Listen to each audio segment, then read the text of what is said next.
splot.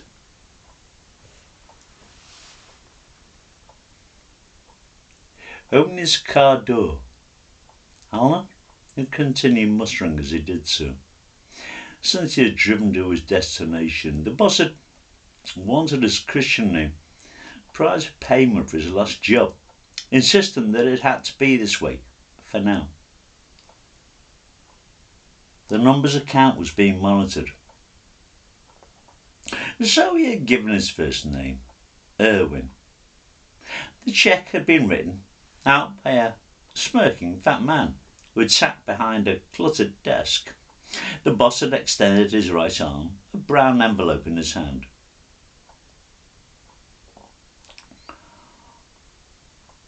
"Your next assignment," he had said, and coughed into a mottled handkerchief. "Doctors keep telling me to stop smoking, but I never listen." He coughed again, expelling the results into his handkerchief. Noting with a slight scowl that there were splotches of red there.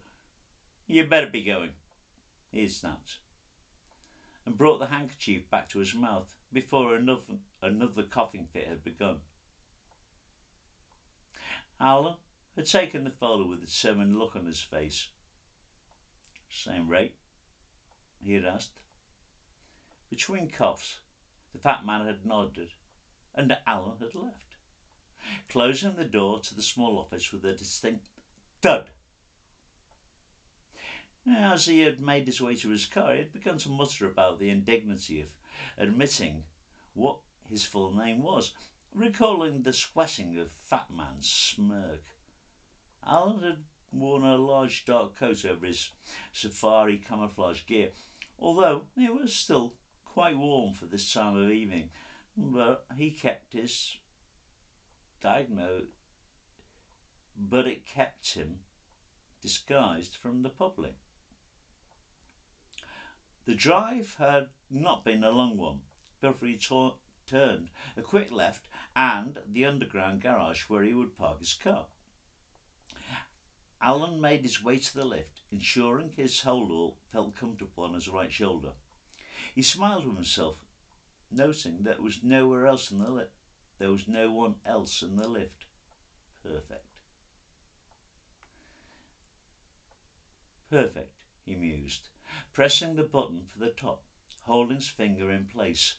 He wanted no company.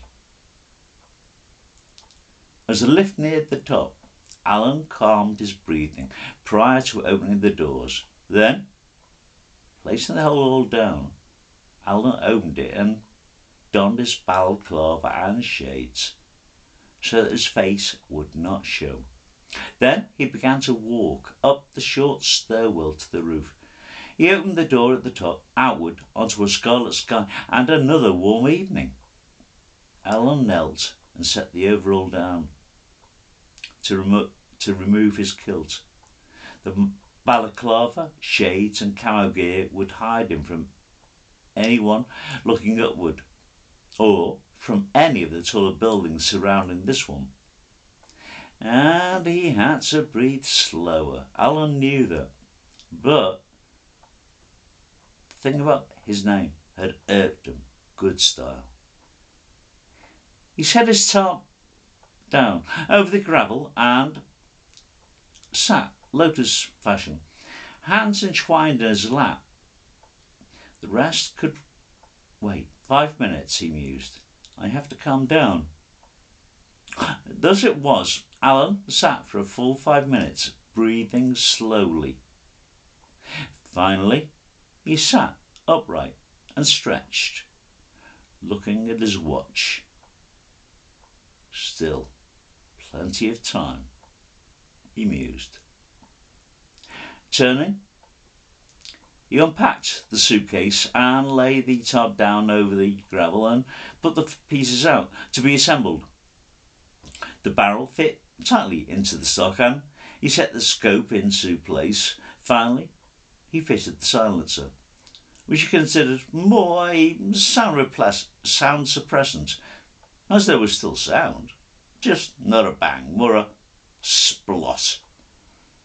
Alan lay prone on Alan lay prone on the top and held his weapon carefully, aware of the weight of the silencer, which he compensated for. The added weight, and he eyed the scope, looking to his target, eating Italian, as he did every Tuesday at this time. The contract had been a simple one: remove the bad guy. So Alan did. He pulled the trigger slowly, aware that his target was laughing as he did so. Glass broke and the victim fell forward into his soup. Alan smiled, then frowned as a bullet tore into his skull with a loud splot. Across from where he was, another sniper lay, dressed in a similar fashion. He picked up his phone. "It's over, boss. Alan's gone." Simpkins grinned at the prospect of the boss smiling at what he had done. Then a bullet tore into his forehead and he dropped the phone. And across the miles, the boss smiled with satisfaction. The evening was good, he mused, while he finished his whiskey.